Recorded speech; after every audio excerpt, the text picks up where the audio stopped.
Do you guys, by any chance, remember when football players wore intact socks, without holes cut in the back over shin guards that actually covered their shins? Those days are long gone. It's a brave new world, and the possibility of new sock based inventions are truly endless. Now, one must take a two-pronged approach when it comes to socks, so we shall begin by first analyzing the bottom half. Footballers began cutting off the feet of their socks in the early 2010s in favor of grip or even regular trainer socks, using the rest of the team-issued sock as more of like a sleeve-like contraption, as you can see here. And in 2012, Spurs manager Harry Redknapp was so angered at the newfound trend, he apparently blew his lid in a dressing room rage. Hey, it's cool, man. We all have our triggers. This practice has now become so commonplace amongst players that instead of settling for a disheveled frayed look, brands have now begun issuing footless socks with a neat seam at the end. It's become so commonplace, in fact, that I was actually shocked to notice Virgil van Dijk wearing normal team-issued socks recently. I mean, how retro of him. In addition to chopping off the bottom of their socks, players have begun cutting holes in the back as well.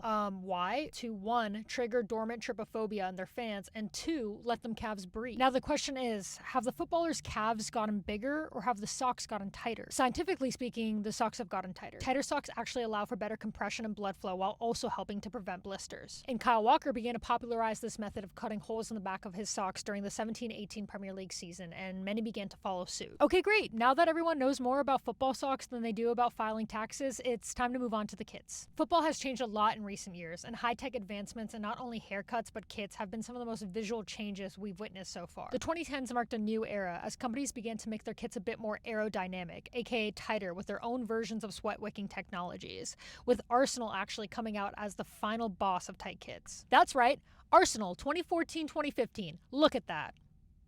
Okay, stop looking. The curve eventually corrected themselves, and the kits have now found a nice balance between tight and loose.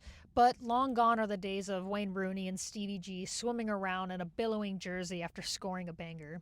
Now, do not get me started on tiny shin guards because we will be here for a while, and my dissertation on the shrinkage of said protective equipment is actually being published really soon. So who would you say is the final kit boss? Which player really takes the uniform out of uniform and has their own flair?